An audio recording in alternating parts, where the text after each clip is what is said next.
An abridged audio reading of Rose Lore, Essays in Cultural History and Semiotics. Edited by Frankie Hutton and read by Peter Milrose, Monty Taylor, and Frankie Hutton. Abridged Prologue by Cy Ginsberg.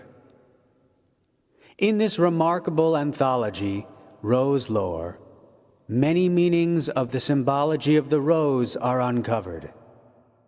May I propose that you, the reader, simply pay attention to that in you which responds to a particular meaning, and allow that response to help you to follow your star? Then I sincerely wish for you, as the mystic Gurdjieff might have said, that your search for meaning shall be nothing less than just roses. Roses. Cy Ginsberg, Boca Raton, Florida. I'm Frankie Hutton. I've been a historian for over 2 decades, and nothing has moved me historically as my research, very primordial, incredible research that takes us deep into the meaning of our human existence. The rose stands for balance, it stands for humanity, and it teaches much about perfection. Perfection in our daily behaviors, perfection in our manners and politeness and kindness toward each other, perfection in the way we take care of our bodies and our thoughts, balance in all things. Now, this balance is spoken of in all the world's religions. All the major religions speak of balance. And a few men and women globally have come to know this balance. And therefore, I launched the Rose Project to embrace the ideals of the rose.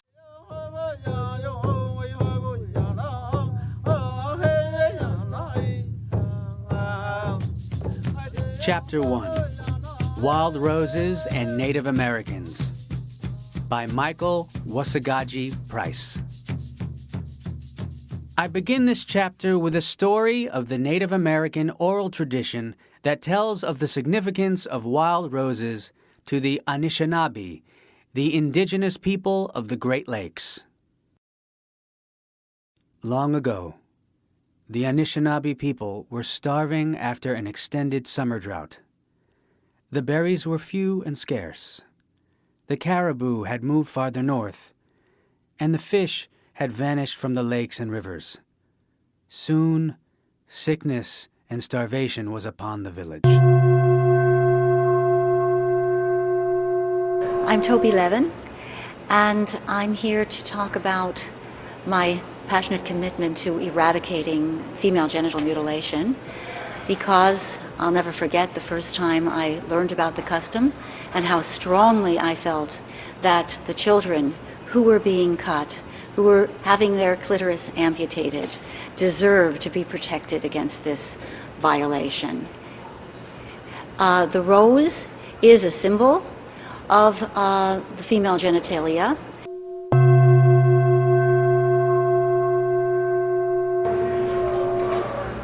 I was mutilated when I was 7, and at 13 I was married. At 14, coming to France. Until now, I'm living in Europe. All my life was fighting against FGM. And female genital mutilation is today, on 2010, 140 million women in the world are mutilated.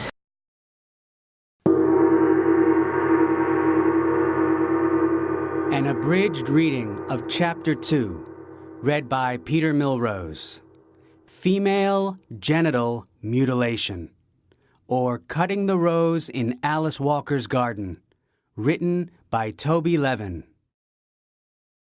Says Natalie Anger in Woman, An Intimate Geography, many have written of genital mutilation, and many have denounced it, including many respectful of tradition.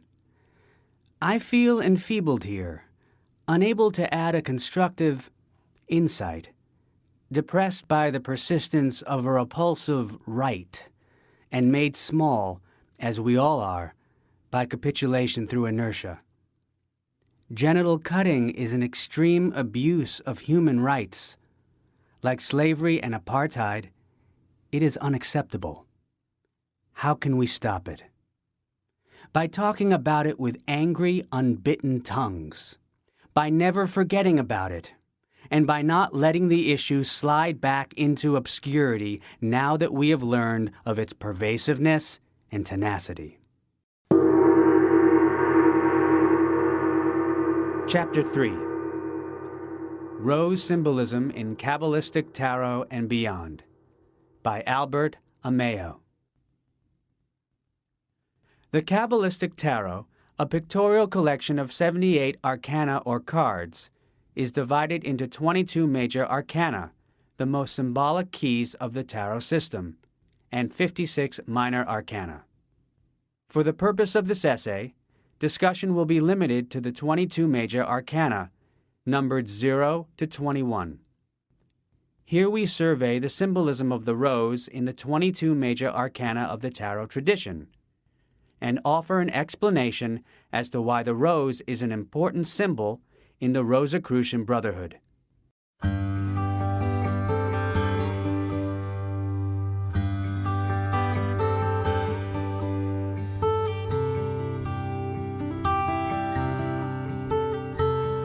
Chapter 4. An abridged reading. The Tradition of the Rose in East Indian Culture and Ayurvedic Medicine, by Monica Joshi. Roses have an enduring presence throughout East Indian cultural history.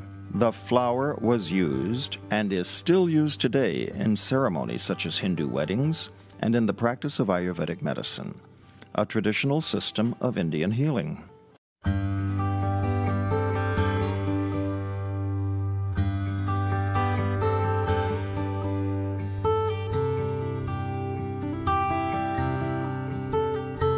Chapter 5. An abridged reading. Rose to Rosary, the Origins of the Flower of Venus in Catholicism, by Lisa Cuciniello. Centuries of Roman Catholics have shown their piety and dedication to the Virgin Mary by praying the Rosary. Pope Leo XIII, who reigned from 1878 to 1903, referred to the Rosary as this pious method of prayer.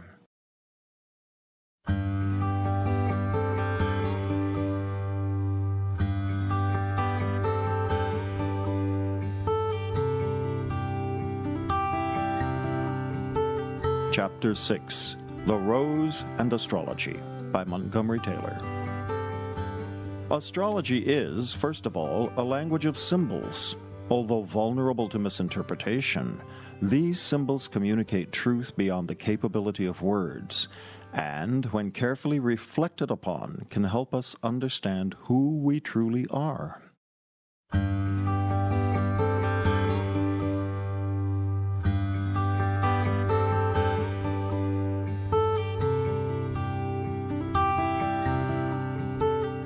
Chapter 7. An abridged reading.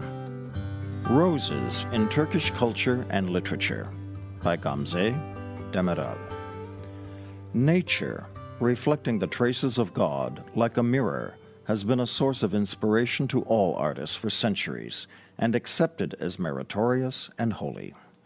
The Turkish people revere nature, and especially the flower known as the rose. Writing in 2004, Annemarie Schimmel, in a phenomenological approach to the study of Islam, made the point that the rose is the most precious of flowers in gardens in Islamic culture, and the sultan of flowers, especially the red rose, she said, indicates divine greatness.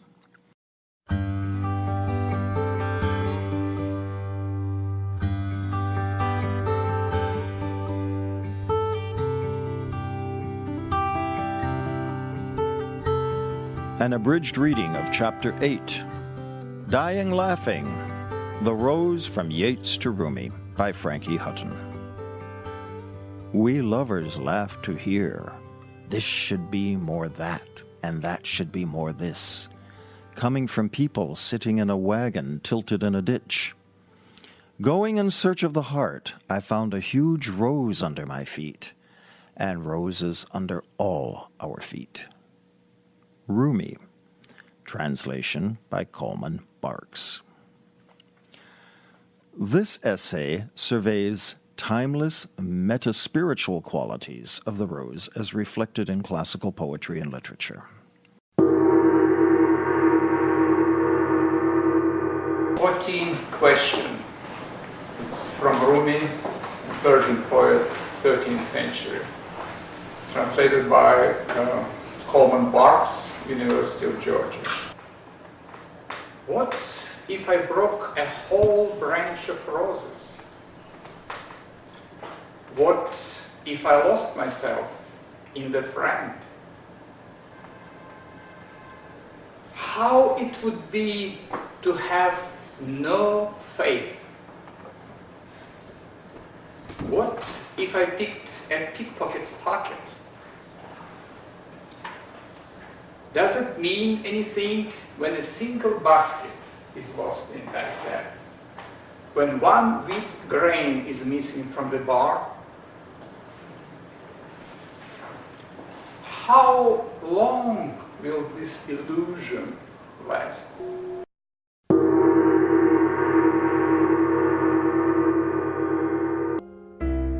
Chapter 9, Rose Vignettes.